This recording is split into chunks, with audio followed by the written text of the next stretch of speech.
Am I audible? Yeah. So shall we start today's session? Yeah. Okay, let us start. People may join later. Today is the last session also for this Yeah. course. When In is the... meantime, shall I ask one question? Yes, yes, sure. In this all lectures, we have heard about many times artificial intelligence techniques, right? Mhm. What is the scope of AI and ML techniques in this? Just a word it has given, but scope didn't mention anywhere. So you can use it in different... There are several applications in power system where we can use, especially the most widely used uh, most widely used area is forecasting, load forecasting, short-term load forecasting, or medium-term, long-term. We use AI-based techniques for the forecasting of load. Because And that in is, smart grid, yeah, it is a part of smart grid. So smart grid is a very wide concept. There are several areas within smart grid. Communication of within smart grid is itself an area.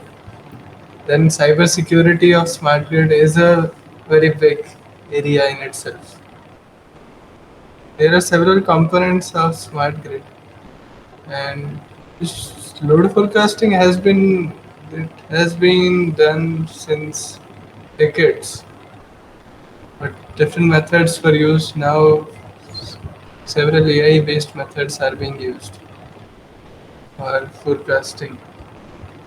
Then not only load forecasting, even forecasting of renewables, solar and wind, because they are heavily dependent on weather phenomena. So for them also forecasting is done. All these operators, wind farm or solar farm operators, because they have to inform one day before that what would be their forecasted output. So they have to estimate their output on a regular basis, and they will inform the load dispatch center that this would be our output. And if there is a violation from that limit, there is certain band is there. Maybe to earlier it was very huge. The band was around even up to 25 to 30%. Now it is, I think, around 15%. So if the forecast error is more than 15%, then they have to pay a penalty. okay. And one more question. I don't want to disturb much No, time. no, no. We can Is ask there any specific courses related which A and ML focused on smart grid or power systems? specifically for power system. There is no course right now. There is no course which is designed. In some institutes, such courses are there, but sorry, on NPTEL right now there is no such course. Okay. Because the terminology and whatever we are using in power systems, maybe A and ML user, they are from the software. They doesn't know much about these terminologies and load forecasting things. Is there Load any correlation? forecasting is one example. There is another. I can give you other examples. In several areas, this AI-based techniques have been used. One more example is fault detection, classification of fault, fault identification, fault classification. So AI techniques have been used. They are being used in even in PMU. uh, the data that we get from PMU, that data is used and by AI techniques to do several types of analysis. Okay. So fault analysis also, fault detection and identification is and classification is also one example of AI-based techniques. And another techniques are these the control of these solar and wind. There are some papers which they use neural network based controllers for wind Okay. and Okay. controlling these wind converters. And other examples are in machines in machines also fault diagnostics. All these different types of interwinding faults they can also be identified using these machine learning techniques. Okay. Thank you, sir. Now, even data, one more research area which is thriving now is data driven optimization. Even the optimization that we do at present till now has been based upon these uh, mathematical programming. We call them linear programming. So all the mathematic based fully on mathematics. They were driven by mathematical analysis, but now even data is being used to get to solve these optimization models with more quickly. So the problem with mathematical sometimes the models are so complex, optimization models, that it becomes very computationally very challenging to solve them, especially when the size of the problem is very large. That happens in power system when we do planning. Even operation of power system, because we have 8,000 buses system, 6,000 generators, such a big system. When we want to do a analysis for such a big system, and that too, it's all the equations are governed by non-linearities. Sine, cosine terms are there, so equations are non-linear. It's a non-linear optimization, and even if we relax it, convex relaxations are there, then all these problems are very complex. If you want to solve them, it becomes very difficult to solve such a big problem. We have to make certain assumptions. Several data driven optimization techniques are being developed.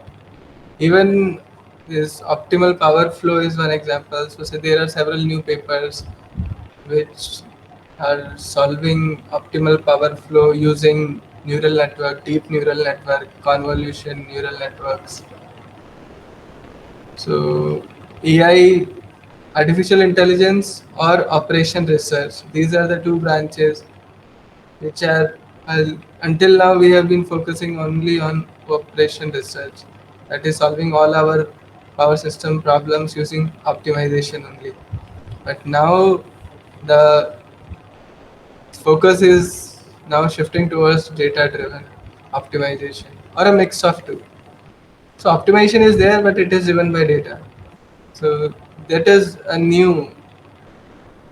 uh, new research path. So several papers are coming up in this area. More and more AI-based techniques are being used in power system. And in power system analysis, optimization is one of the most important components.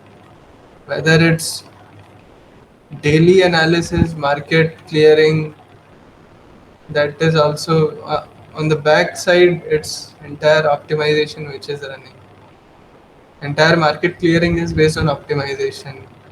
Optimal power flow that we do on a daily basis, that is also driven by optimization.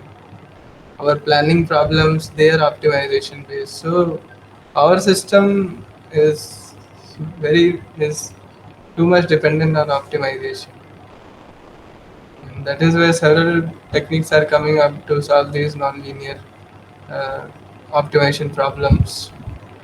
If we are able to get good solution, accurate solution within less time, then that is the goal, that we are able to solve a full AC optimal power flow within less time. If we are able to do that, that would be a huge achievement. Right now we are using only DC OPF, but it's not possible to solve OPF, full AC OPF for such a large system in a very less time. Okay, thank you, sir.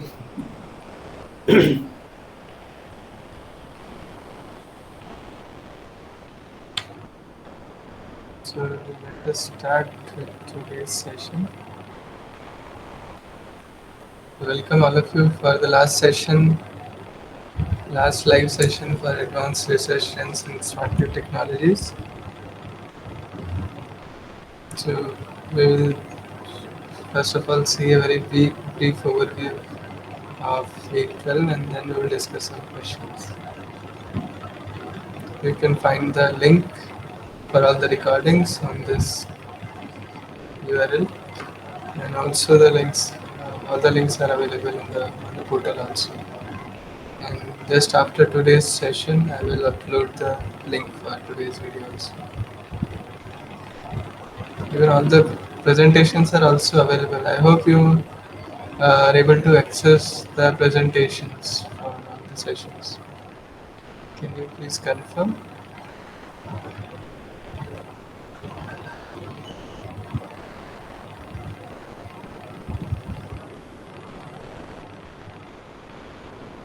Are Yes, you, yes, our level. uh, yeah, okay. In week 12, first demonstration.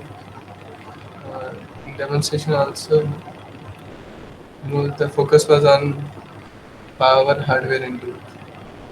In previous sessions, we have discussed there are two types of hardware in loops. One is control hardware in loop, and second is power hardware in loop. In power hardware in loop,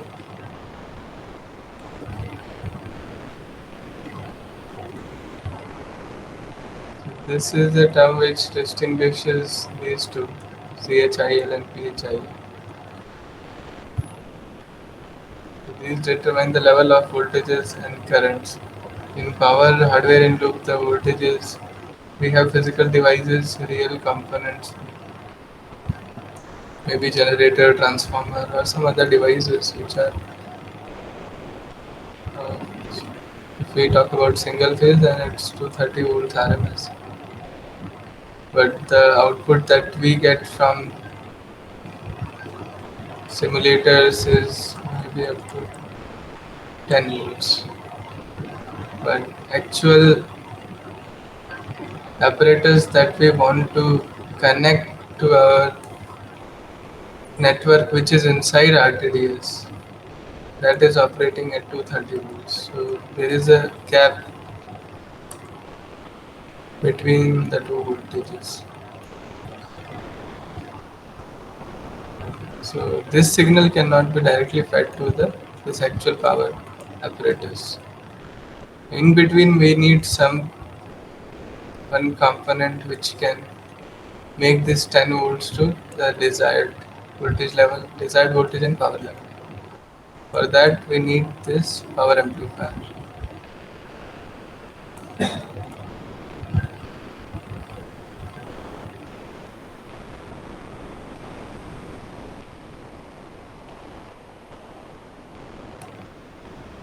In this week 12, all the demonstrations were using this power hardware in loop.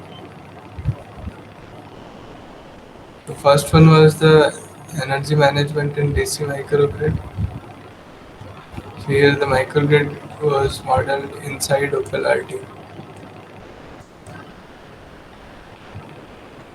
And then this DC microgrid was interfaced with an AC grid. So it was emulated using a grid emulator.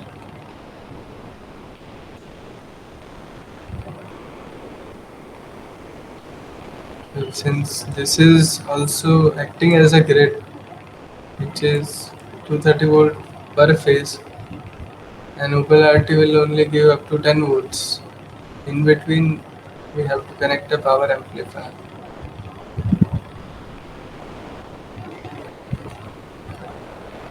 to make these signals which are coming from OpenRT compatible with the grid. Similarly, the second one was the symmetric and asymmetric fault analysis of DFIG. So here DFIG is a power apparatus which we want to connect to a system which is already designed inside RTDS. So in RTDS is the hardware part. It has associated software with it, which is RSCAD. Inside RSCAD, just as we make models in MATLAB Simulink, RSCAD is also a platform for simulating different type of models, different components we can simulate. Inside RSCAD, we can make our system. Any network can be made inside RSCAD, which actually simulates on this RTDS hardware. They both are connected through communication interface. Finally, the output is the analog signals are taken out from this RTDS. Then we amplify these signals so that we can make them compatible with the grid. Or here is the DFIG.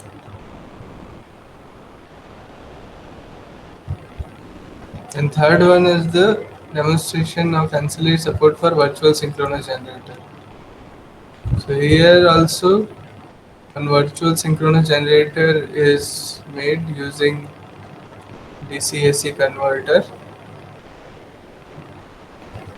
and output of this is scaled via power amplifier and then fed to the RTDS. So in first two cases, we are taking output from RTDS and giving it to the power apparatus. We are amplifying the signals. Here low voltage signal, here we are getting high voltage signals, relatively high voltage. But in the third case, we are actually amplifying down. We are not amplifying, we are scaling down. Here these signals are at a relatively higher voltage and power level, but we are actually feeding the signal into RTDS. So this power amplifier can do both the operations. It can even amplify or even reduce the voltage and power levels. Both can be done. So third one is doing the reverse. It is reducing the voltage and power level. Then last one is the peak energy management using energy storage device. So here also the same thing is done. So you can say the first two are in first two the signal is being taken out from RTDS and then fed to the power apparatus device.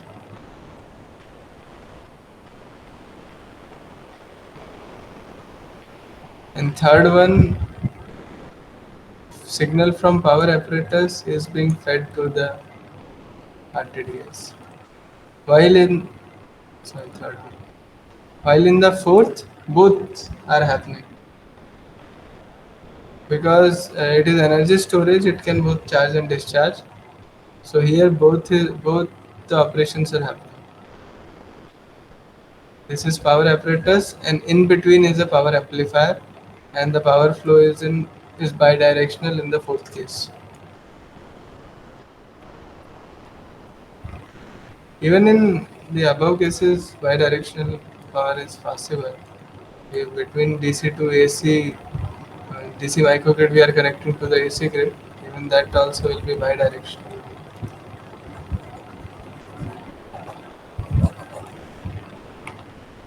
This is the first one, demonstration for energy management microgrid. We have already in DC microgrid. We have already seen this in the last lecture also.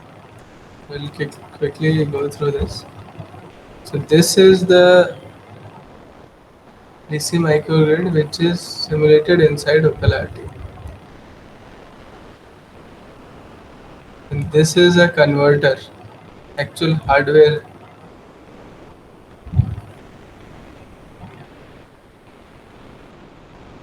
This is the PCC which is acting as AC bus here, and AC loads are connected to this bus.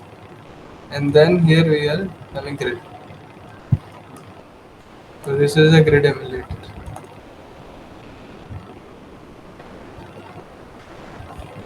So in between these two will be a power amplifier.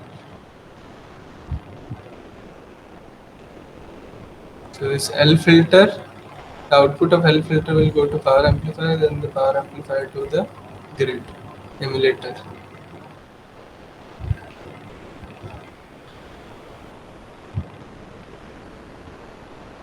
To control this converter, we have to design this control logic. What we are doing here, we are taking these signals, current signal, three-phase current and three-phase voltage signals, and we are giving it to the ADC pins of the DSP based microcontroller. So these are the three-phase voltage, three-phase current, and the DC link voltage, because we want to regulate the DC link voltage. So these three-phase current and voltages are converted into alpha beta frame. So we have already discussed this. Why do we convert ABC quantities into alpha beta quantities? We can use PR controllers.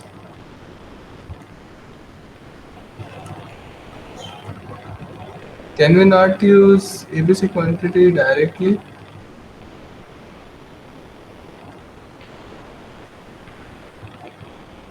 Because even this alpha beta quantities are also sinusoidal quantities.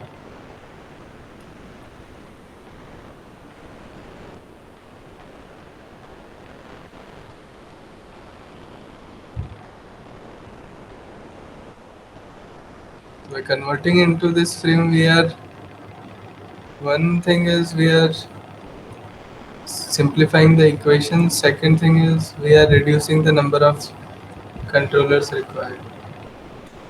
If we directly do the control in ABC domain, we will require one more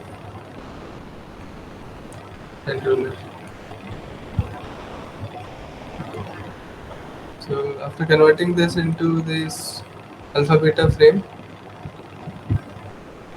the control logic is this one. So here this PI controller is regulating the DC bus voltage. As a result, it is generating a active power reference, and from which we are getting a current reference. If we convert this into alpha beta domain, this we get these two alpha and beta. These are the current references in alpha and beta domain. If we compare them with this actual current is also in ABC domain. We have to convert that into alpha beta domain. So if we compare them, the error is processed by the PR controllers, and then finally we get this voltage in alpha beta domain. Again, we convert that into ABC domain to get VM ABC. This VM ABC is given to this pins of PWM, which generates the firing pulses, the switching pulses for this converter.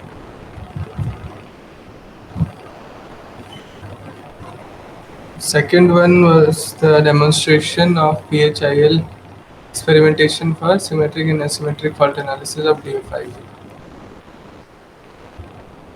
Here also we are using power amplifier. So the system is inside RTDS. So this is RSCAD. This is RTDS hardware part. This is the software part of RTDS.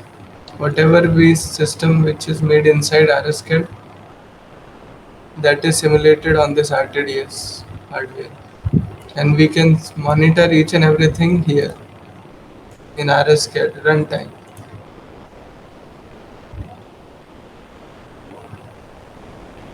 From RSCAD we have to do proper scaling, because here system which we have designed maybe in 11 kV or 415 volts, so current will be in ranges of maybe 30 ampere, 10 to 30 amperes, but the output of this GTO card is only limited to 10 volts.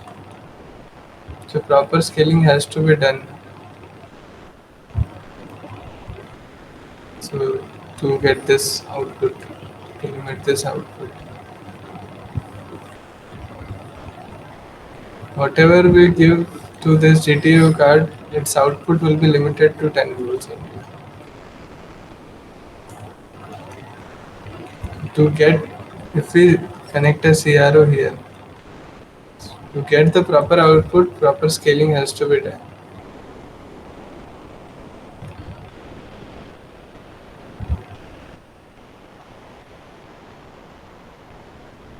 So now the output of this card is up to 10 volts, but we want to run this DFIG.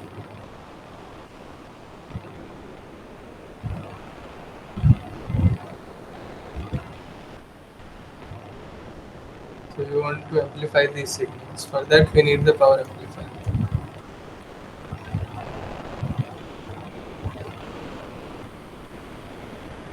From again, because it's a closed loop, we want to continuously monitor the performance, or whatever changes we do here, whatever changes we do here, we should be able to see here, or whatever changes are done here, that should be reflected here. So it's a kind of closed loop. To complete the loop, we have to again send these signals, voltage and current signal, back to RSCAD. So these signals are high voltage, high current signal relative to these values. For that, we have to use this Hall effect based voltage and current sensors. Use Then we can give the output of the sensor to this card, input card. So it is gigabit transceiver analog input card. Similarly, this is also this gigabit transceiver analog output card.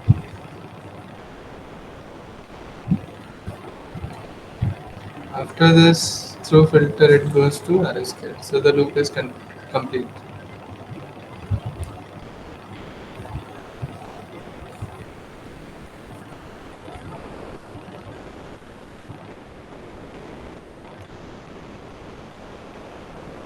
Because we are using these devices of higher rating, that is why we need this power amplifier. Instead of this, if we have some devices that we have seen in previous uh, weeks also, that some devices they directly can operate with this plus minus 10 volt. So then we don't need power amplifier, we call them control hardware only. Especially the control devices, protection devices, they can work in that voltage range. So we don't need power amplifier there. But for connecting these generators, transformers, or battery storage, we need power amplifier. Just as we are connecting a DFIG here.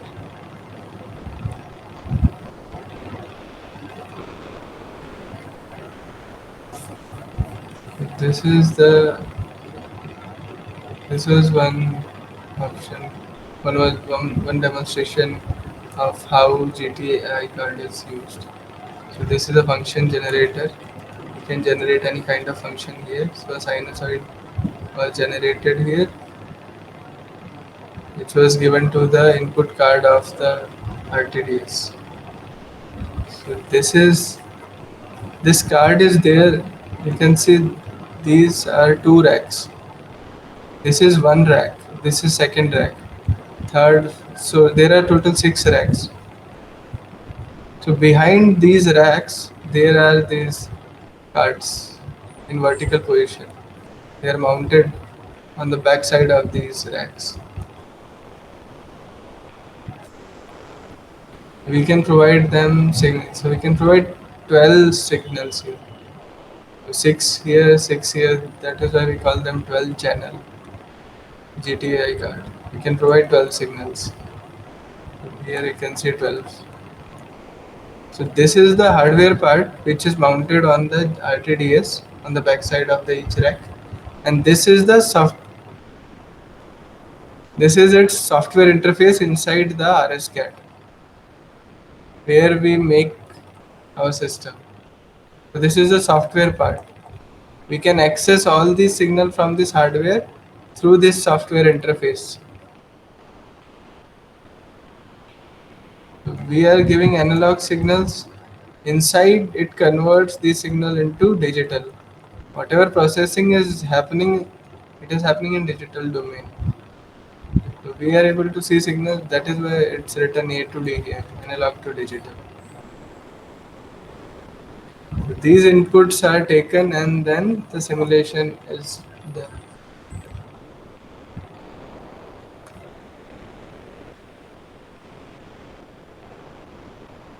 Similarly, for the output card also, this is when we do simulation.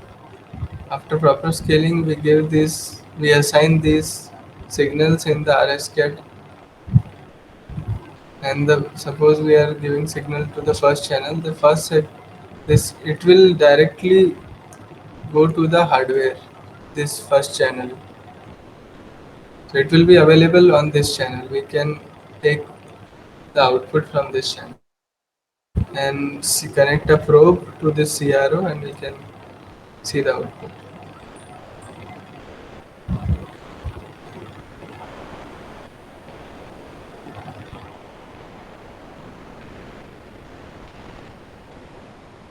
So any doubt up to this point?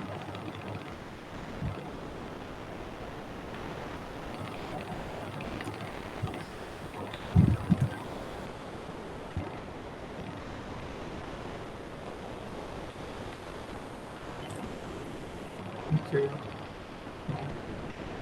Okay. This one is the third one for ancillary, for demonstration of ancillary support from virtual synchronous generator. Here you can see all the components. This is a scaled down version of the filter is not included. This we can say this is a scaled down version of this virtual synchronous generator. The control logic is designed inside this FPGA controller. It has inherent voltage and current sensors behind this. This is the front side. The back side also you can see there are voltage and current sensors. From this converter, we are getting signals into this controller for developing the control logic. The AC side of this converter is connected to the cell filter, which goes through this MCB to the power amplifier.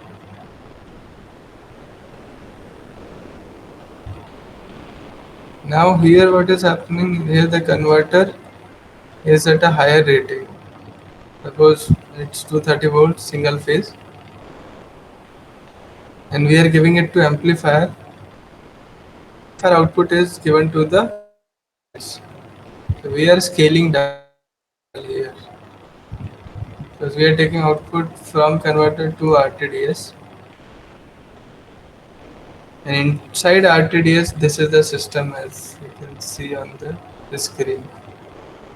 So this is the system which is made inside the RSCAD. We can access the signal which is given to RTDS through the software interface of the particular GTAI.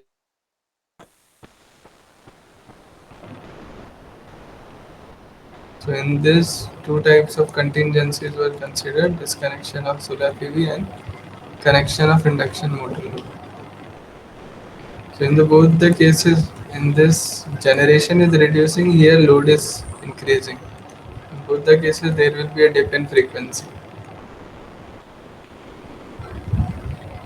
in which we are trying to balance or recover using this virtual synchronous generator. So virtual synchronous generator will provide inertial support as well as primary frequency regulation. It will try to bring the frequency back to its nominal value.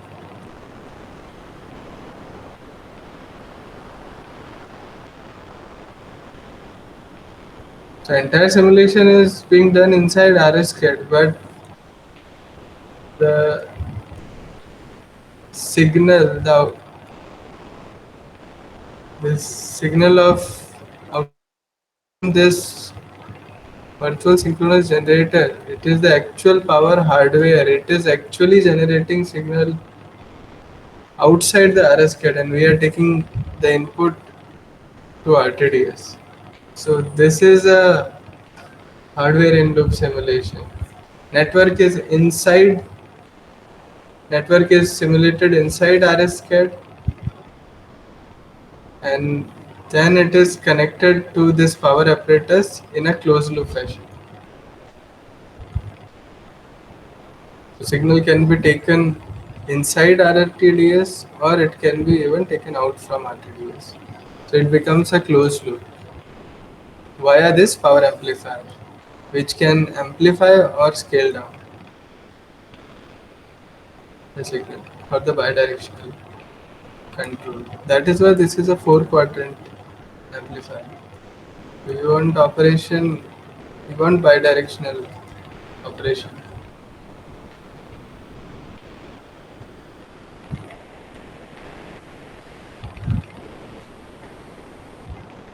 Then the last one was the implementation of the PHIL implementation for peak energy management.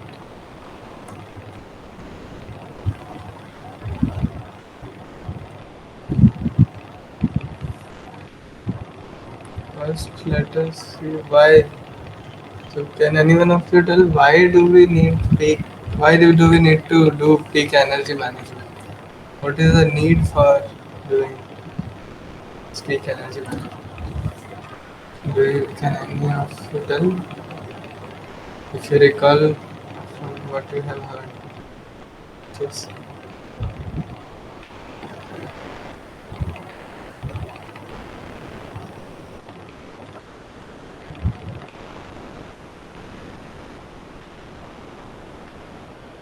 Any of you? To reduce bill and stress on system. Yes, to we want to reduce stress on system. We want to one thing is we want to decongest our lines, distribution lines. So even yes, bill can also be reduced because during peak hours the price tariff is high, and if we are able to locally manage the demand, then the DSO need not purchase power from market. So that is possible. Reduce energy loss, increase energy efficiency. Mm, Local generation will, yes, it will increase efficiency, but the main reason for peak energy management is not just this.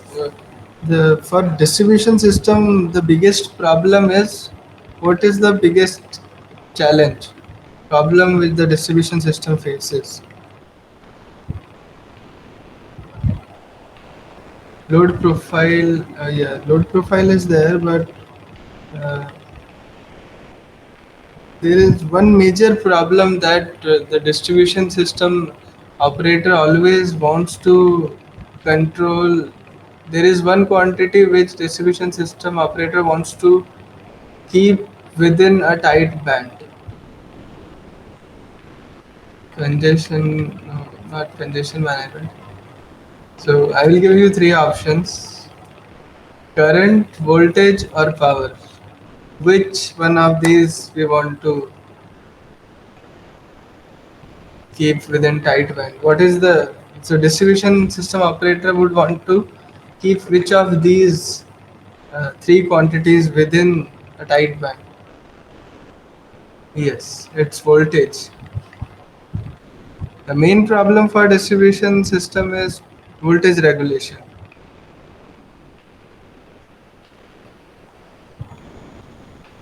distribution system operator is always concerned about the voltage regulation.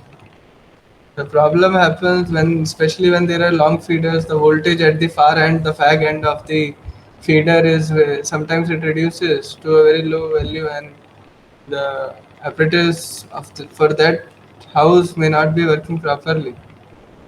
There are problems. Sometimes there is voltage rise.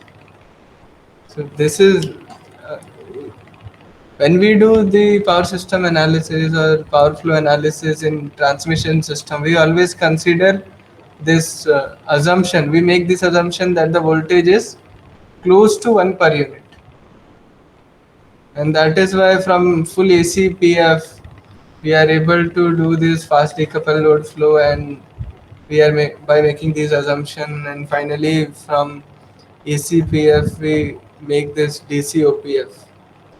So one of the assumption is that voltage is nearly 1 per unit.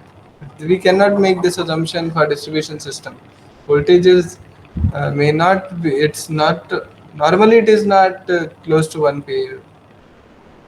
It reduces.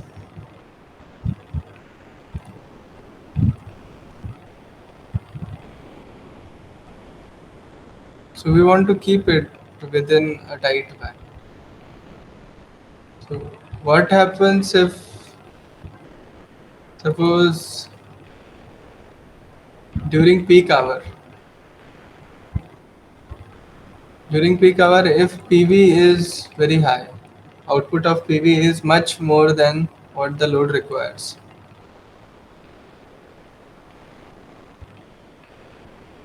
What will happen in that case? The voltage will increase, correct? So there will be voltage rise at that location. So this will happen afternoon time. So example was given for IIT Roorkee for educational campuses during summers when students they go home. So most of the hostel load, which is also another major load, is it's not there. And PV generation is also more. So generation is much higher than load. There is problem of voltage rise in that case. If the PV output is less, or there are some cloud cover or something, so PV output is less than load, then what will happen?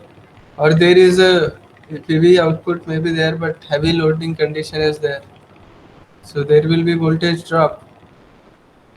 This will dip in evening when there is heavy load, and there will be problem of voltage dip, voltage sag. If we are able to tap this surplus PV which is available during peak hours, and we are able to meet the demand during off peak hours when the PV is not available, then uh, we can reduce this problem. And one of the option to solve this problem is this energy storage system. Storage system can help us do that. So this is one of the major reason for distribution system, over voltage, under voltage, and so energy storage can provide all these functionalities. It can help in voltage control. It can also help in smoothing the output of PV or wind also. The peak load shaving is possible. So if this is typical load curve, and this PV generation is this, suppose. During daytime, this additional PV generation, which surplus PV generation, which is available if we are able to charge the storage during this period, then the storage can be discharged during these two periods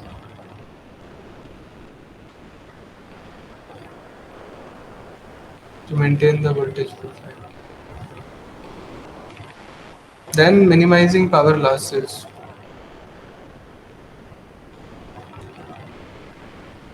Because of the local generation, and this can also reduce line loading because of the reverse power flow. So one problem is this also, that when there is excess power generation, so actually the this was the feeder, radial feeder. In normal condition, the power flow is from substation to this load, and but if we have a PV here and in afternoon there is excess generation, because the voltage here is increasing, voltage rises there, here voltage is less, the power flow will happen in the reverse direction. So this is reverse power flow. Usually voltage profile is something, it will be like this. As we move away from the substation, the voltage will reduce. But because of PV, this profile will change.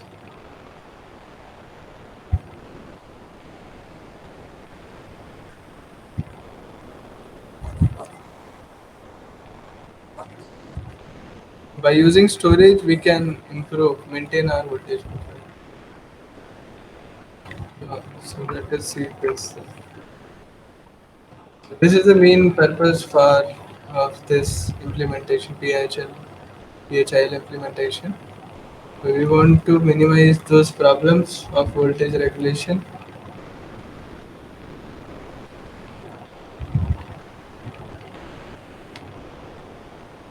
So here is the battery emulator. Instead of physical battery, this emulator is used, which acts as battery itself. So it is a programmable. We can program it as per the desired requirement. This is the rating, maximum rating, which is available for the simulator. From this simulator, we are using a bidirectional converter here because during discharging, power flow will be in this direction, and during charging, power flow will be in this direction. This is DC air, here AC. The AC L filter is used here for current harmonics.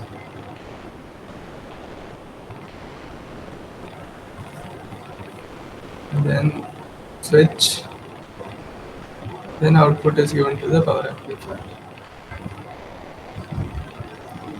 From power amplifier, the output is given to the RTDS. And inside from GT, this input card, from input card it will go to the software interface to the this IITR distribution system, which is modeled inside the RSCAD platform.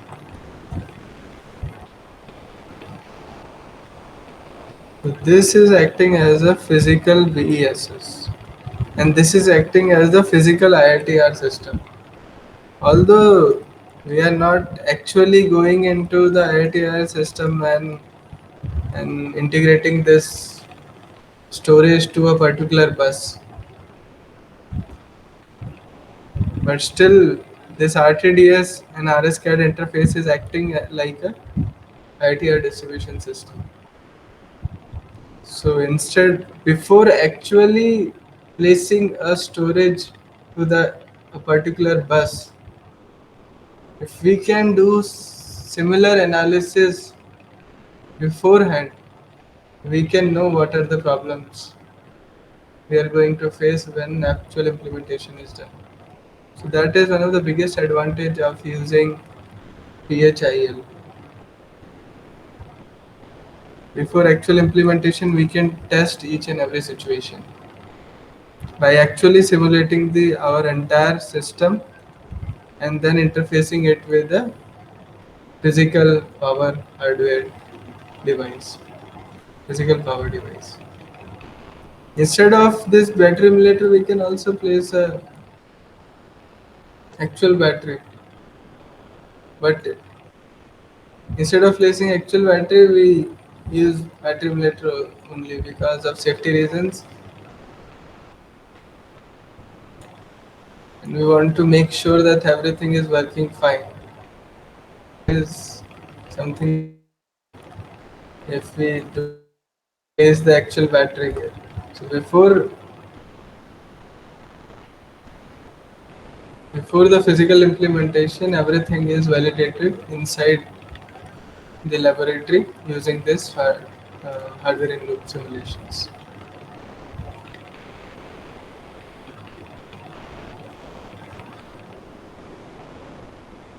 So, any doubt up to this point?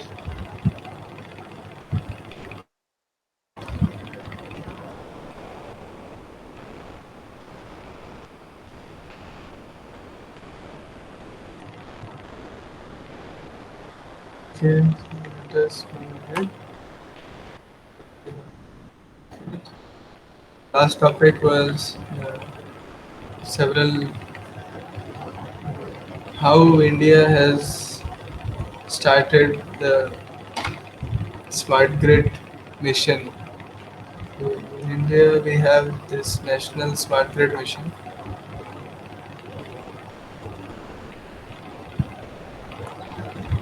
which has several objectives. One of them is the smart cities, and then several smart grid pilot projects were launched under this smart grid mission. Several of them have been completed, and others are still continuing. To get the latest status of these projects, you can go to the website of National Smart Grid Mission and check there. So several projects are being carried out for implementing these different microgrid setups to increase the reliability, to ensure continuous power supply to loads, and even in islanded mode, the loads can be supplied under different. Suppose natural disasters are there when there is cyclone, especially on the eastern coast of India, when the intensity of cyclone is very high, there is power disruption for several days because even the distribution lines are down. So to again restore power to those area takes time. It may sometimes takes 1 or 2 days. So if we are able to develop some microgrids, if we have locally the solar and wind systems are available, battery storage is there, some diesel generators are there, then it is possible to restore supply to this area. At least critical loads can be supplied. So microgrid can enhance the reliability of the system, as well as we call it resilience, to how to quickly come back to the normal operation. That is the resilience. And when there is blackout, we have seen a major blackout in India in 2012. In Mumbai in 2020 there was a blackout. When blackouts are there, their entire some regions are they become islanded from the grid, from the national grid. To again restart power for the generator, they have auxiliary supplies, they need power. If we have small microgrids, they can slowly they can generate power and give to these auxiliaries, and that is possible if we have storage available inside microgrids. The storage can supply these auxiliaries under black start conditions. There are several studies which have been done which shows that use of storage can help reduce these blackouts and reduce the even time to recover from blackouts. The dynamic stability of system can be improved using storage. Storage has so many applications. There are several applications. Storage can be used at any level of the system, at distribution, transmission, or even at generation levels. Like a black start capability, it's it is more related to generation because we want to the auxiliaries of the generator, they require power and storage can provide that. Now storage research and storage is in forefront. So goal of these smart grid projects which are being implemented are these different goals are there. One is advanced metering infrastructure because for implementing smart grid the most one of the major component is communication, that too bidirectional communication, and that is only possible when we have these smart meters, which is a part of AMI. So, do you recall what is advanced metering infrastructure? This we have discussed in the week one. In today's last session, also, and your exam is also coming up. So, I think it's a good time to revise things, certain things. So, can you tell what is advanced metering infrastructure? Anyone of you?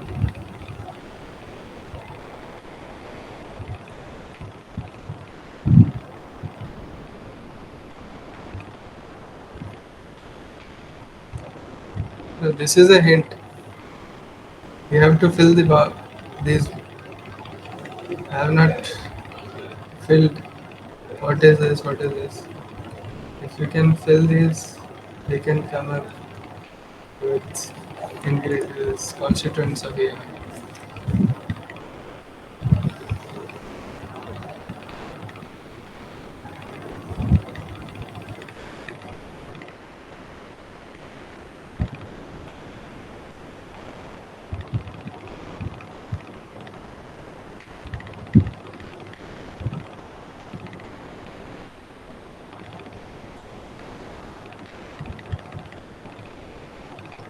Even if you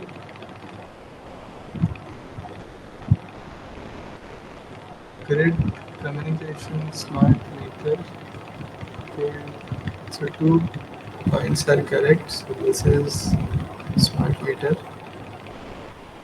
and here we have communication infrastructure.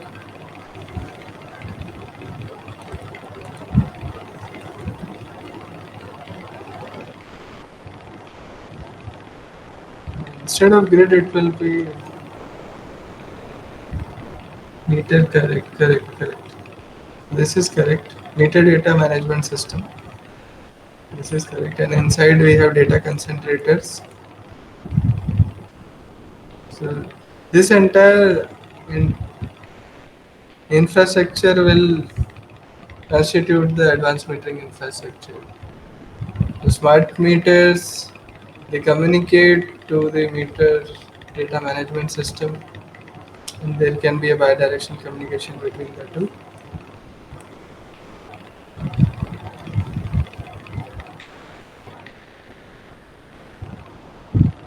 This is the advanced metering infrastructure, and there are two types of uh, communication protocols available for this. Then, so next, so this was the first goal. Second is power quality management. Can you name some power quality issues that we have discussed? Broadly, we had classified these power quality issues into two categories. One was voltage based issues, and another were the current based issues. Can you name what were there in this category and what were there in current based power quality issues?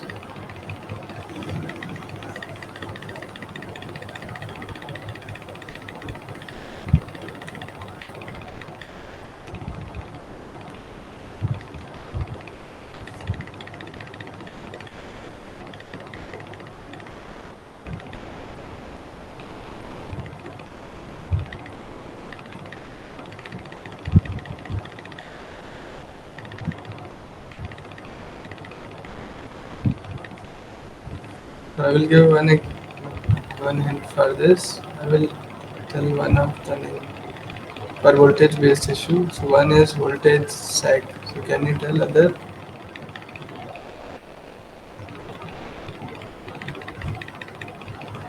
Any other power quality issue in voltage category?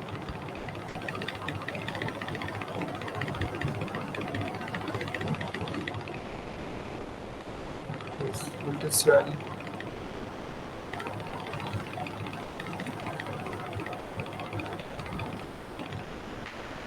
Disruptions can be. What about current based issues? Can you name any current based power quality issue?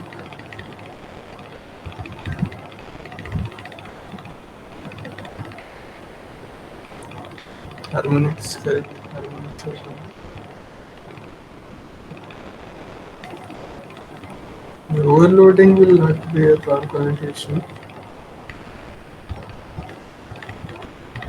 Harmonics is correct, so another can be flicker. Flickers are there.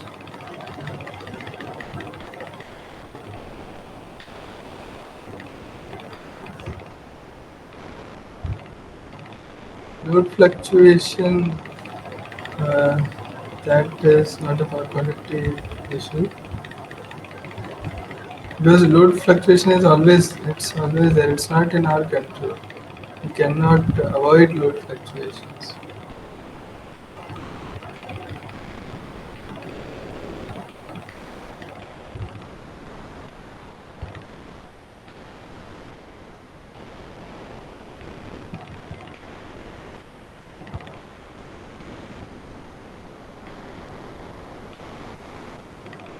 So these are some of the power quality issues.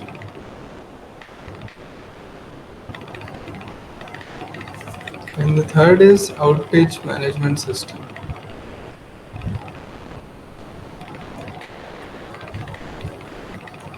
Fourth is peak load management. This also we have seen. And fifth is distributed generation. So use of PV, solar, sorry, PV, wind,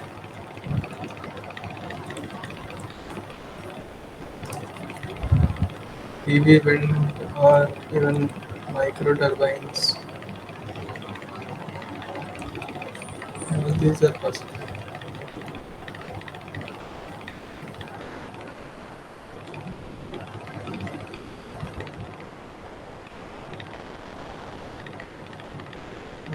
Let us go through some questions. First question is, which of the following statement is are correct for active distribution network?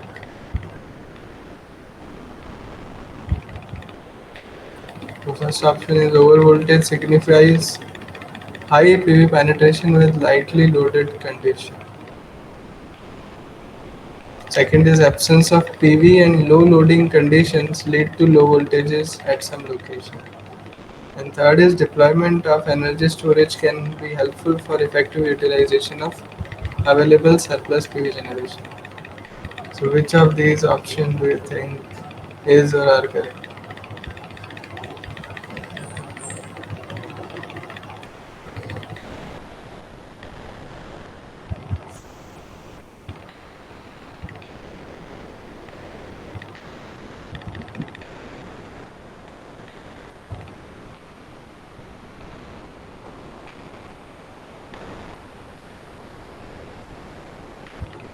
What about option A?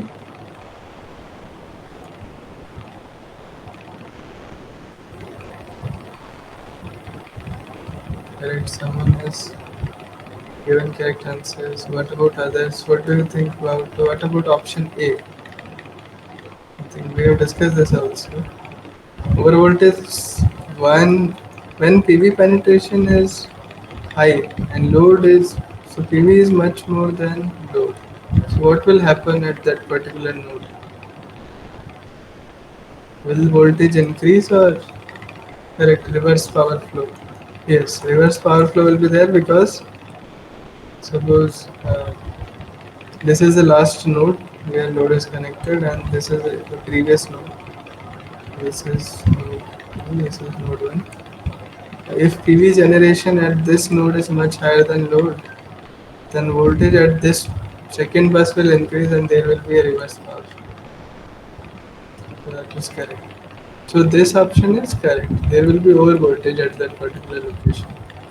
What about option B? Absence of PV and low loading condition lead to low voltages. Is this statement correct? So PV is not there, and even load is less. So there is no relation. Correct.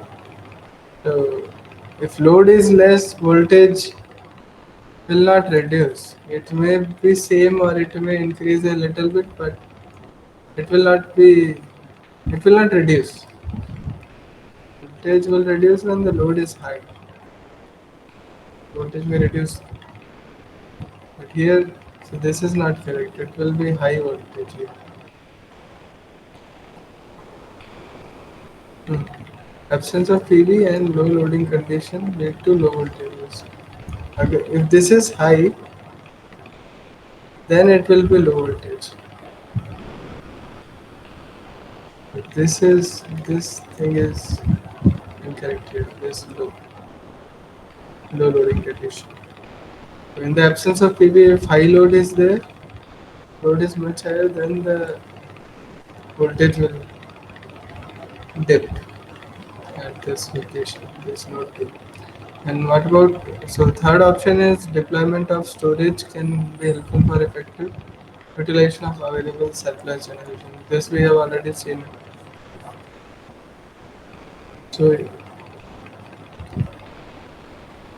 this is the load profile and we have available surplus PV generation. Storage can help us shift this peak.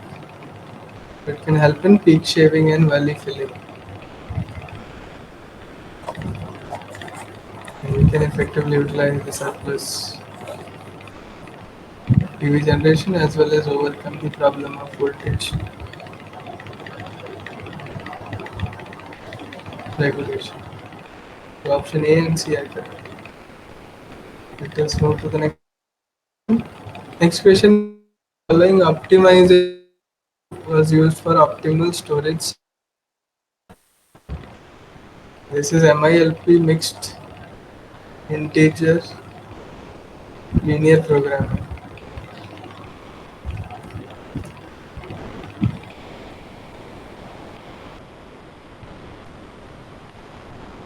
This is mixed integer quadratic.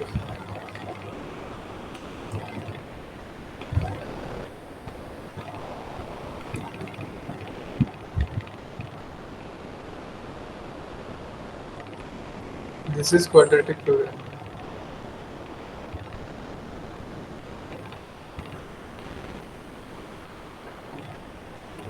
And this is semi-definite programming.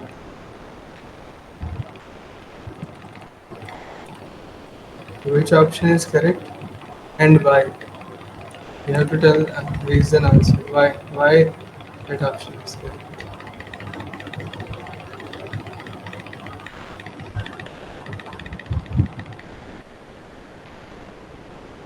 So how many of you say option D is correct?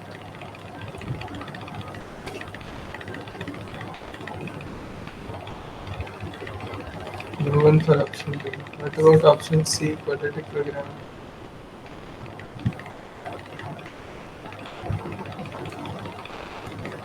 What about option A? How many of you think option A is correct? Only one person for option A. What about others?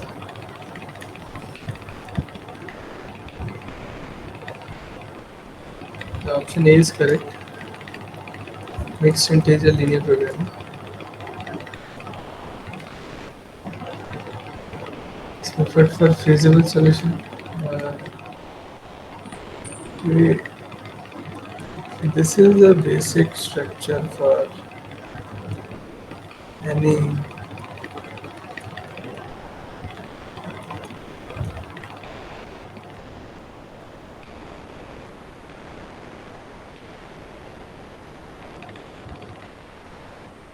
So this for any optimization problem, this is a basic structure. So if f, g and h, all these functions are linear, then that class of problem is called linear program. Linear program. If any of these,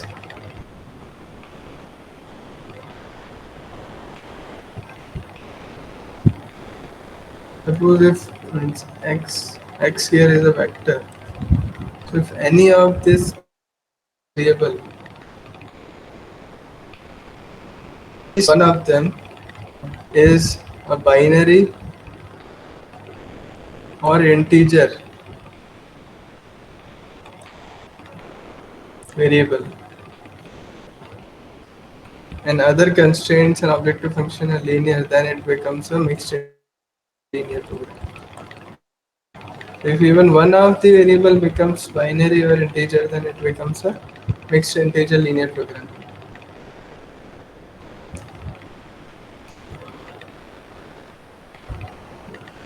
And quadratic programming includes,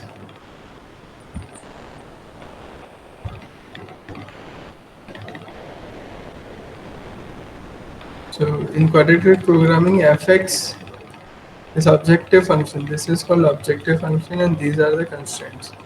Objective function in a quadratic programming is quadratic in nature. Yeah, answer A is correct.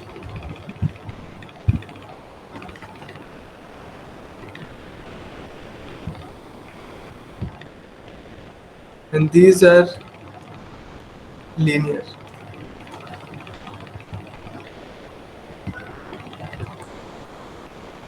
So if one of the variable, at least one of them becomes integer variable, then it will become a mixed integer quadratic program.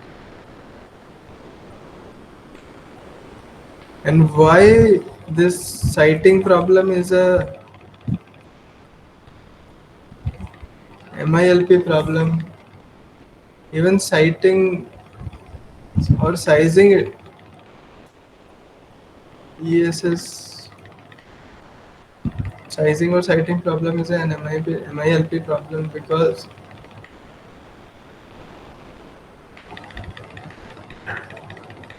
if we consider citing problem, then a particular site, suppose there are 5 options available. This is a 5 bus system.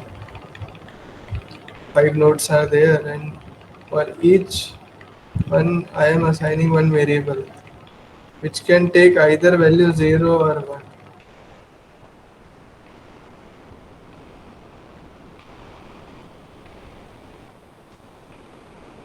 Now this becomes a discrete variable. It's not a continuous variable.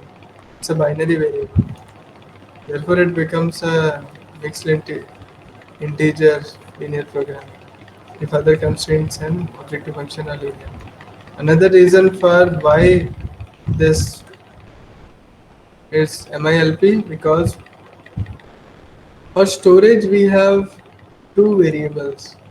One is this charging power, and another is the discharging power. This is one of another constraint which is put once in storage model. This is one of the constraint that the storage cannot, these 2 variables cannot be one simultaneously. To prevent this,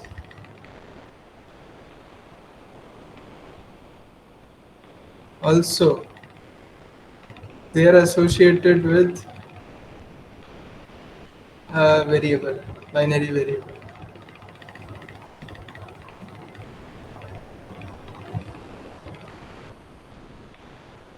A variable associated with charging and variable associated with discharging, the sum of two will be always less than equals to 1. Either both are 0 or 0 1 1 0. These 3 combinations are possible. 1 1 is not possible. So if so in these 3 combinations, sum is less than or equal to 1. We cannot have 1 1. Both 1 is not possible. This also results in one is MILP formulation. This is the reason for that.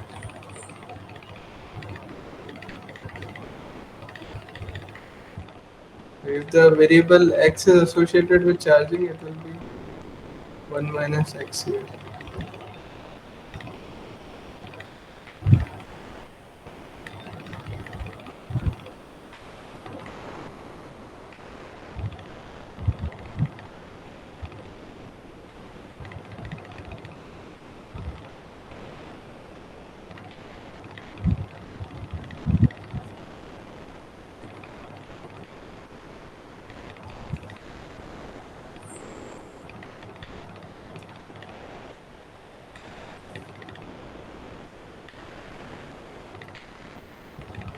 Is there any doubt?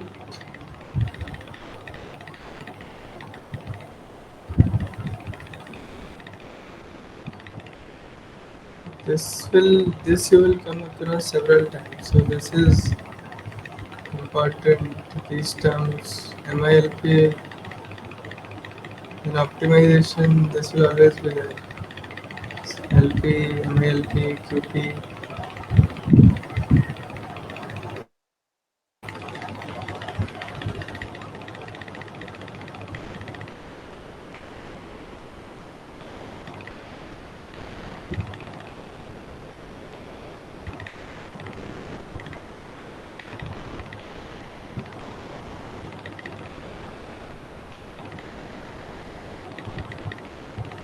No doubt.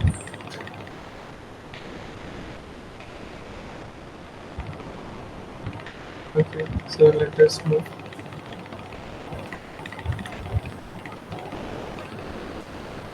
So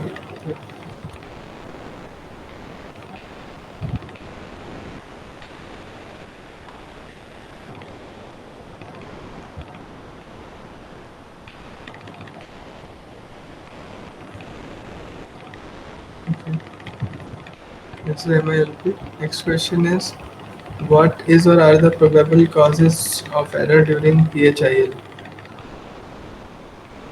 First is transformer for connection of this will be two subsystems.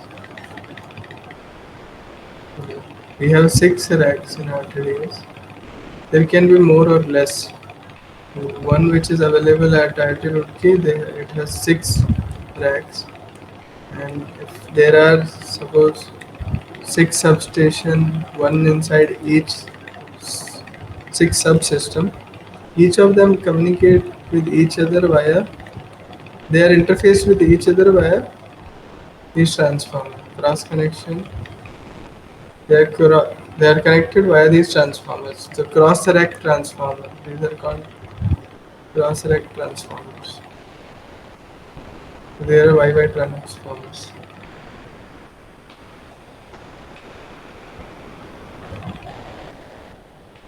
So this is one of the reason, one of the probable reason for errors. So proper scaling has to be done. Then accuracy of measuring sensors and their related scaling factors. What about this? Can this also result in error in PHIL?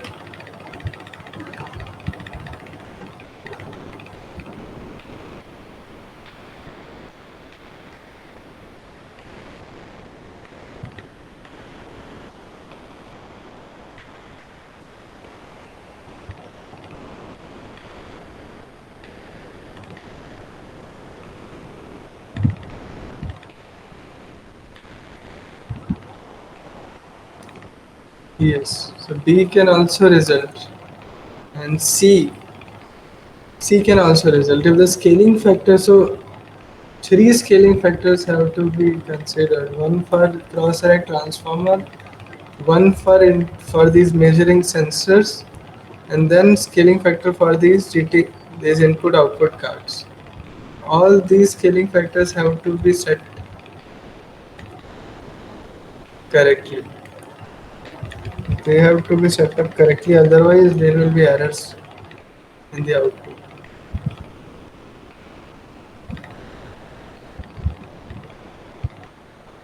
The answer will be all of these are correct. Option D is correct.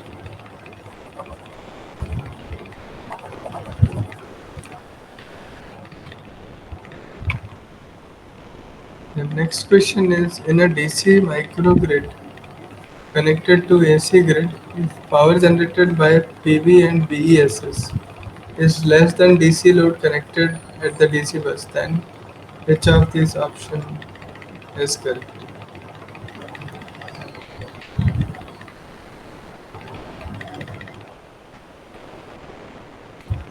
We have a DC grid. This is the AC bus and this is the AC grid.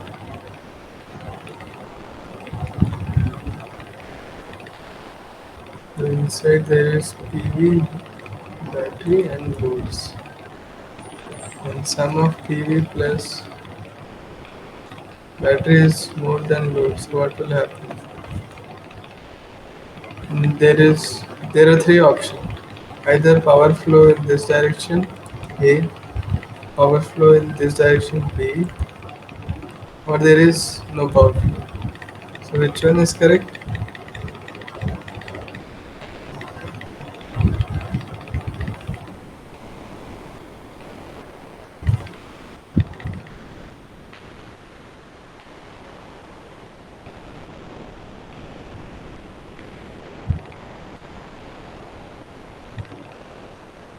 B.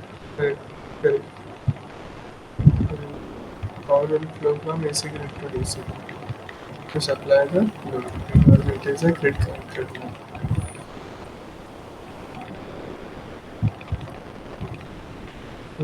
This is a grid connected mode. Suppose uh, we island this grid, this DC microgrid is islanded. Now, if the same question is asked, then what will be the answer? Then option will certainly option has to be changed. But what will happen if in islanded mode PV plus battery is less than DC loads? What will happen, or what are we going to do in that scenario? What will be the logic? Control logic? No, it is less than load, but suppose, okay, let me make it more clear. Suppose let us say that BESPV, correct. Suppose this is 0.3 times DC loads. Generation is only 0.3 times DC load. So what will happen? What are we going to do? What can be done?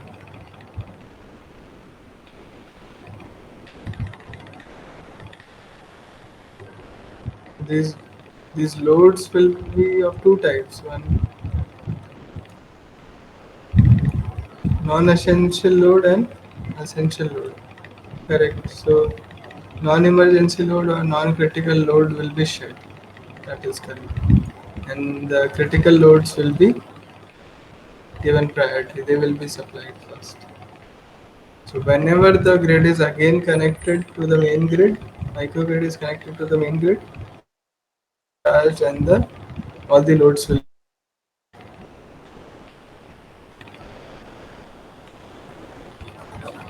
In the same situation, if we reverse, if I change this sign, PV plus BESS is greater than DC load, then what will happen? I think this question was there in the assignment.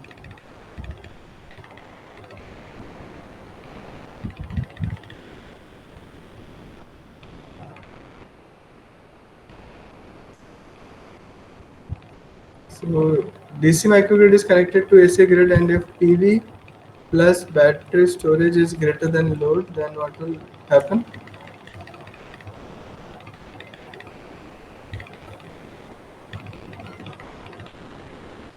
Yeah. Okay, correct. This power will flow from DC bus to AC grid. In grid connected mode, PV will always act in MPPT mode. So whatever maximum power is, whatever power, it will try to extract maximum power from PV because it is already connected to grid. If storage is fully charged, it will supply the extra amount which is generated into the grid. So it will not waste any generation which is available from solar. Only in islanded mode it will operate in off MPPT if storage is fully charged. Then that power will be it will be wasted. But because we don't have any option, storage is already charged. Loads are also being met, so what can be done? So we will be in off MPPT. So whenever just always keep this in mind. Whenever storage and PV both are there, PV plus storage, then we have to check two things. One, check whether it is islanded mode or grid connected mode. Then check the if it is islanded mode, PV will always operate in sorry. In grid connected mode, it will always operate in MPPT mode. But if it is in islanded mode, then we have to check the SOC of the battery. That will determine how PV will operate. So operation of PV in islanded mode will be determined by this SOC of the storage. If SOC is more than its limit, then it will go to off MPPT. If it is less, then it can charge the storage. And once it reaches its limit, it will again go to off MPPT.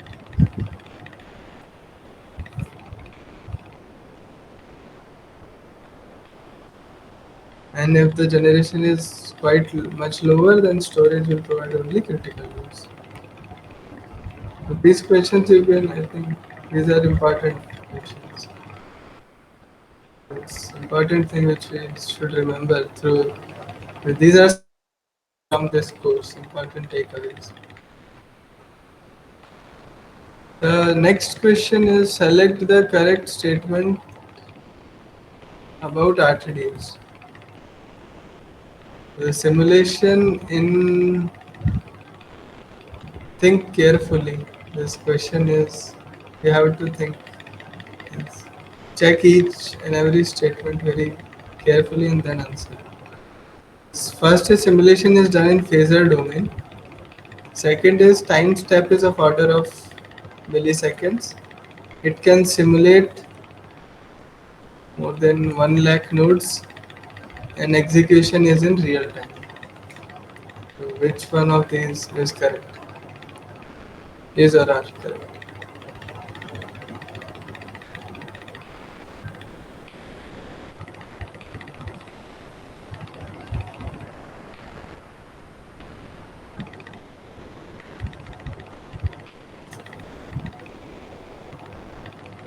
So, yes. Which one is correct? So what about first option? Correct. D is correct. Execution is in real time. This is correct because the time step is in microseconds. So if execution is in real time, this option will not be correct. Time step here is in microseconds, 1 to 50 microseconds. So this option is cannot be correct in that case. And this also cannot be correct, right? Because we have seen in one rack only 72 nodes can be simulated. So this is also not correct. This cannot be correct. And phasor domain, this is also not correct because we do even transient analysis. We do dynamic analysis also in RTDS. It is electromagnetic transient based, EMT based. So, and this is all in time domain.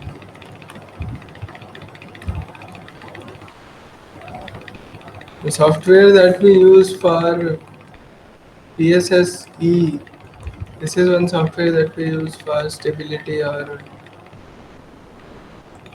planning purposes.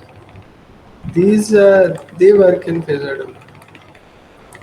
Phasor domain. They can simulate electrical nodes which are more than 1 lakh. It will take sometimes seconds to a few hours. They can simulate these. The simulation here is not in real time. It is in quasi steady state simulation because of phasor domain. Time is not here. It's in phasor domain. So we do not consider transient analysis cannot be done here.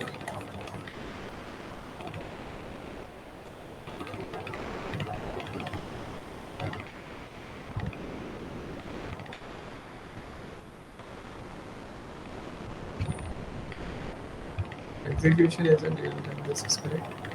Now the next question. I think this is last question. Select the correct statement.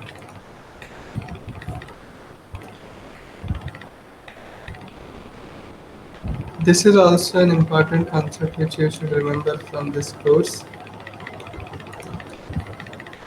DQ frame of reference is synchronous frame of reference. Alpha beta is stationary frame. And PI controller is used in alpha beta frame or all of the above. Which one is correct? So do we use PI controller for alpha beta frame of reference? We have seen in the energy management of DC microgrid which controller are we using? Correct. We are using PR controller. Proportionate resonant convert controllers are used for in alpha beta domain. So this option is not correct. What about option B? Alpha beta is a stationary frame of reference. Is this correct?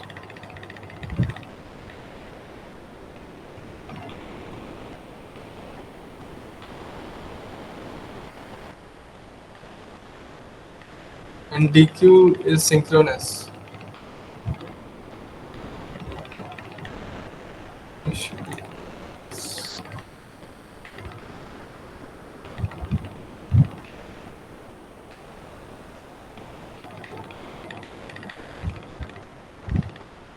We are saying this is stationary. So DQ is not synchronous frame of reference.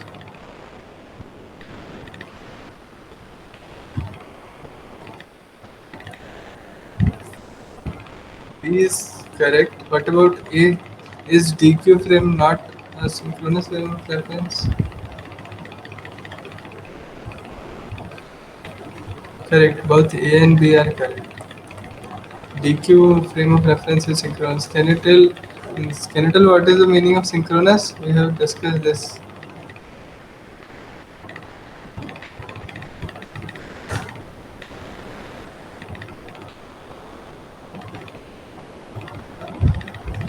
Not sinusoidal. Synchronous is not sinusoidal.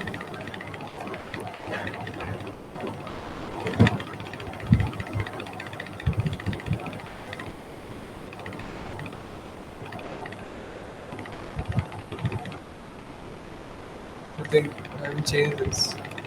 Answer A is also correct. We'll discuss these two frame of reference. These two are very important. In this course, we have come across these two several times. And in future also you will see them. So this alpha beta frame of reference is called stationary frame. It's called stationary because it is stationary, it is not rotating. While this DQ frame, we consider that this is also rotating with the same speed as one of the phases. These three phases are also rotating at the same speed. So DQ is also rotating with the same speed. If this condition is met, then the quantities that we get, these two are DC quantities. If both these frame, this ABC and DQ frame rotate at the same frequency, same speed or frequency. Both are rotating at same. That is why it is synchronous and this is stationary. We'll see one figure in the next slide. This is the formula.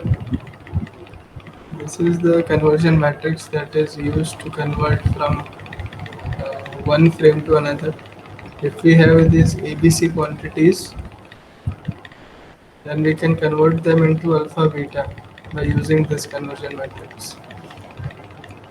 And from alpha beta to ABC, it is 2 by 3 times of C transpose, transfer both of this matrix.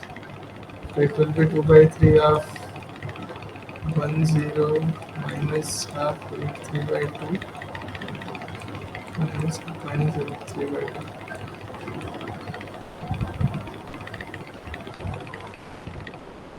This is for alpha beta. We will get f alpha as something as suppose f cap cos something theta, let's say, and f cap sin theta. So you will get it like this, and the magnitude of f alpha square plus f beta square will be equals to f cap.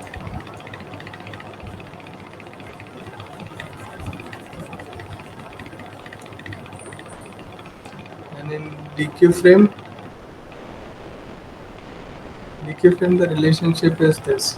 And when we say this PLL, whenever you will find this DQ frame of reference, you have to give one more input that is required for DQ frame is this this angle, and this angle comes from PLL. PLL will give this angle, which will be same as the grid angle, grid voltage.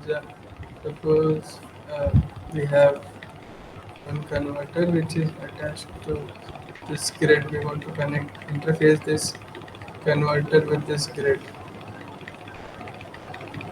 and this is voltage V angle delta.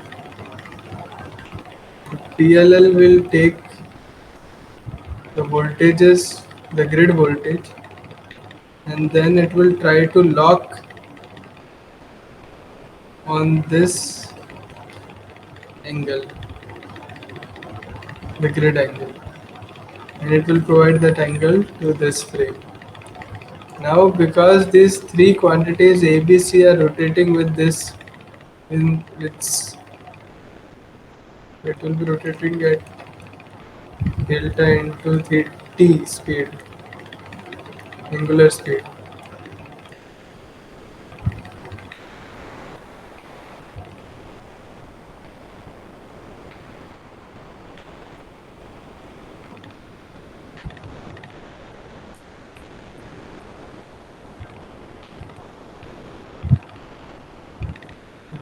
So omega is d delta by dt. So this is also rotating with this omega, and if we get the same angle, then this DQ frame will also rotate at omega.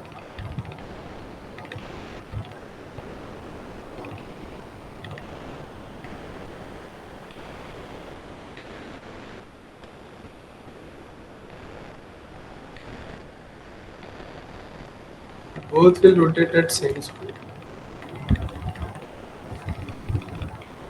PLL is used for that purpose, to synchronize, to get the grid angle. That is why these grid feeding converters, they always require a V and F reference. So that V reference, that PLL requires that. Grid is always required. If these converter, if the grid is gone, then some other generator has to provide that reference for these grid feeding converters. All these converters will be having a PLL loop, which will provide that angle to this DQ frame block, which will, and because of this, we get finally these DQ quantities are DC quantities. They are not sinusoidal quantities as we get in alpha beta domain because of this transformation matrix.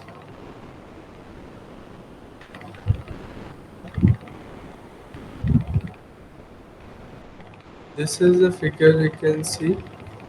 This Ft is a, this is our quantity. It contains both A, B, C. Actually, it is A plus e raised to power j0, e raised to power j 2 pi by 3 FBT and e raised to power j 4 pi by 3 FCT. This F can be written like this. This is a space phasor. We call it space phasor. Actually, this theory of frame of reference has come from that uh, rotating magnetic field. In machines, we when we study induction machine, we say if the windings are displaced by 120 degree in space, and the flux is the magnetic field is displaced in time by 120 degree. So if you combine these two effects, we get one MMF, which is rotating like this, resultant MMF, which is rotating at a particular speed. So that is a space phasor of MMF. Same concept we use here in frame of reference theory. So that concept was developed from there. It was developed and we are using it in control theory also. This is a space phasor, and the space phasor is rotating at this theta.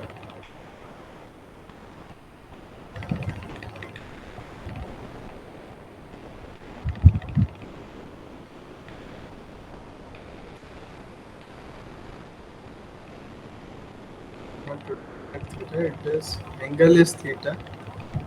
This angle is theta, it is rotating at omega. And this alpha and beta, these are the, this is the stationary frame. So this alpha and beta is not rotating. These two quantity, these two are not rotating. That is why, because this Ft is rotating, but these two are stationary. Therefore, we call them stationary frame of reference. And because they are not rotating, they will follow sinusoid. So is it is following similar to the concept that we use in phasor. Right now it is here, and it will come here. Again, it will go here, here, here. So it goes here again when it comes here. So it is going like this.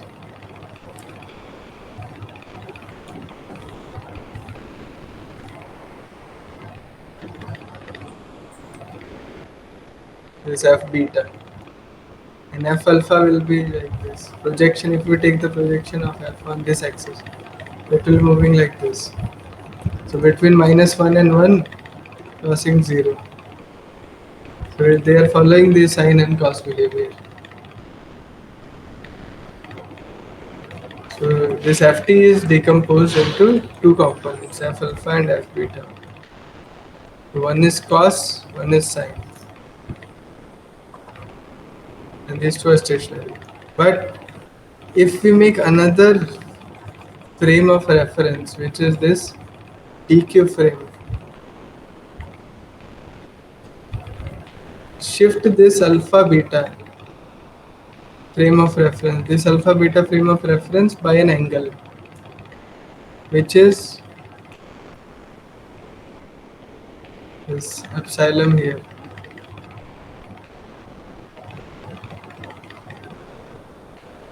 This is also rotating at omega. DQ frame is also rotating at omega, and this actual quantity, this is also rotating at omega. Because they are rotating at omega, the angle between them is always a constant.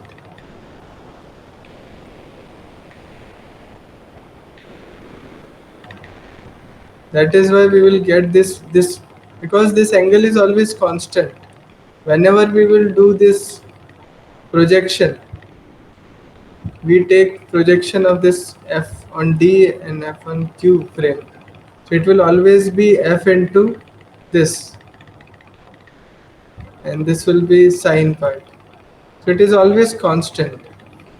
It is not changing. But in case of alpha beta, because f itself is changing, the projection will also change.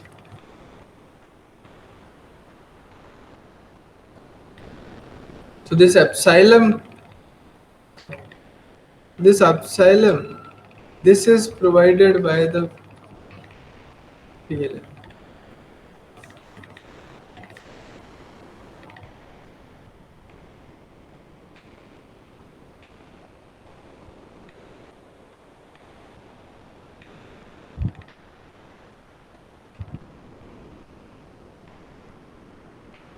So that both of these ABC and DQ quantity, they rotate at same frequency. We say that the PLL is locked to the grid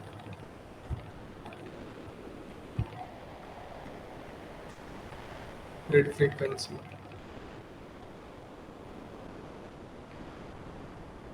Because of this constant angle, this projection will always be same. Whenever there is some change in the frequency, then only it will change for some moment. As the frequency again come back to normal, then again they will follow the same. During transients, there may be some variations, but finally they will settle down to a constant DC value. Is this correct? Is this clear?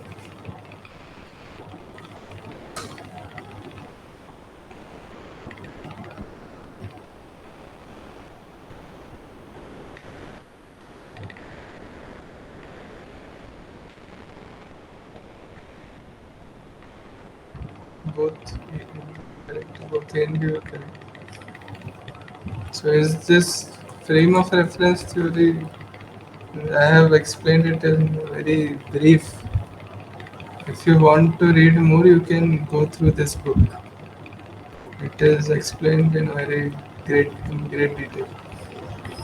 You can refer this book for this both the frame, starting from space phaser.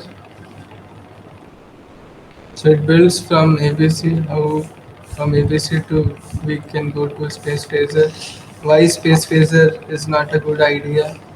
From space phaser we go to alpha beta. Why alpha beta is also not solving our purpose? So we go to DQ. So all these transition from here to here, why? What are the disadvantages? So all these things are explained in this book very nicely.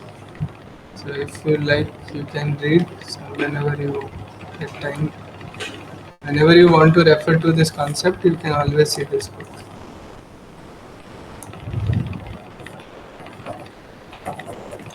Is it clear?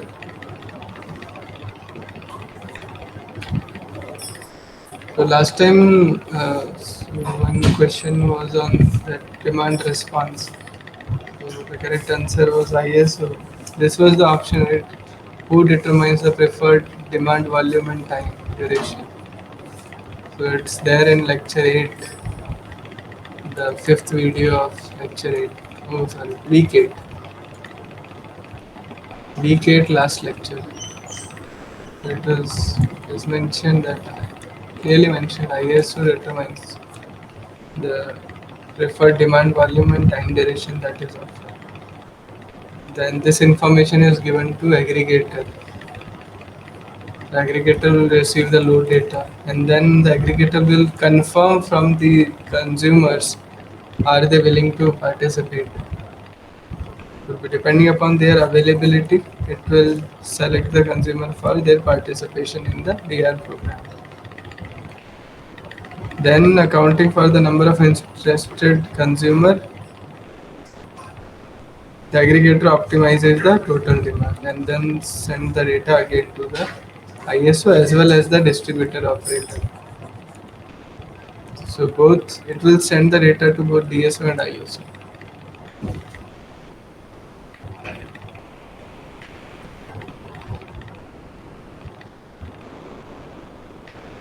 I think it's clear now.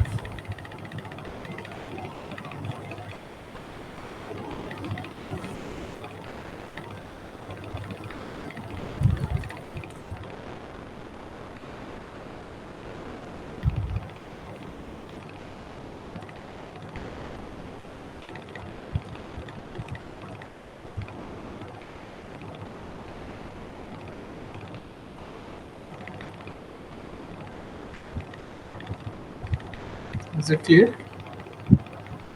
So this is the last question. So are there any other doubts?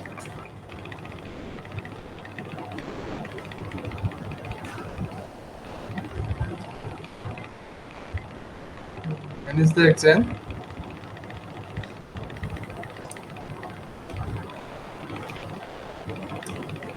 Exam fear. We should not fear from exam. It's little nervousness might be there, but exam will be similar to this assignment pattern will be similar. And whatever we have discussed, you can go through the slides to just quickly go through all the concepts brief. You can quickly go through these slides. So everything will be yes. Content is quite large. That is true. Content is large. So try to. You have 5 days. You can just go through these things. You can what you can do. You can go through all the slides. Wherever you feel that you are not able to recall some concepts, you can go through the text transcript which is available on the portal. Go through that lecture and you can understand that. Or you can even watch the video for that lecture for that particular concept.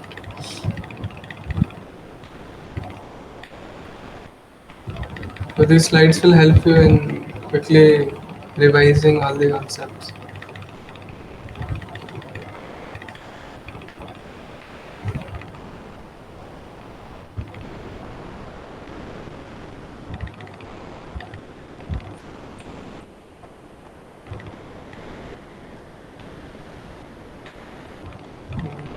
So what's the duration? What's the time? Time of exam? Duration and time? On 30th, when is it? In the afternoon or in the morning session? For noon, okay. So is it a 1 hour or 2 hour exam?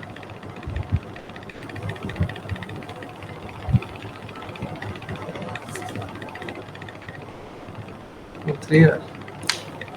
Only reporting time mentioned, sir. Not. What's the not reporting time? 8 a.m. 8 a.m. 8 a.m. 9 a.m. it will start. It says 8:50 9, they will yes. start the. 9 to 12. Yeah, so my suggestion, just one suggestion is that read the questions very carefully. Sometimes we make mistake. Very common mistake. Correct.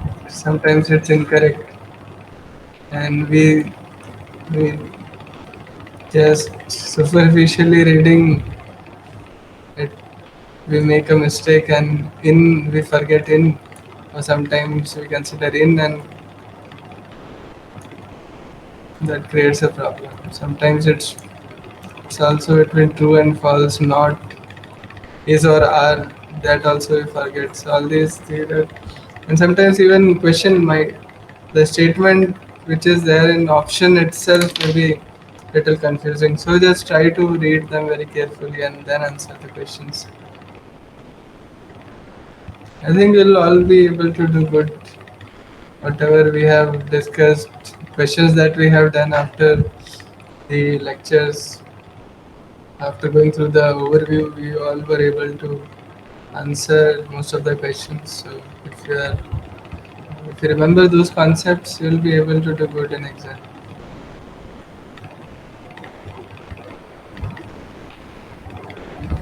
If you have any other doubt, you can ask.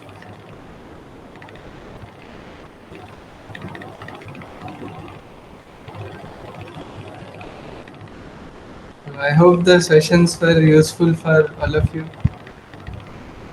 Last session, if you have any feedback, any comments, you are free to give your suggestions or any comment.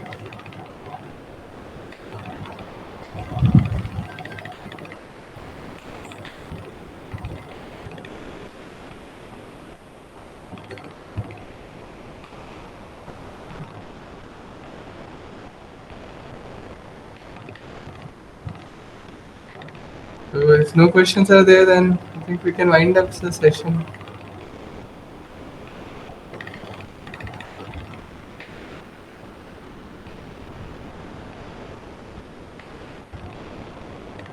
Is it okay?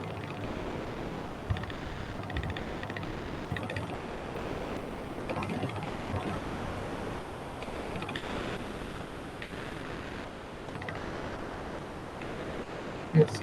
So all the best of luck for your exams. Do well in exam. Thank you, Sunil.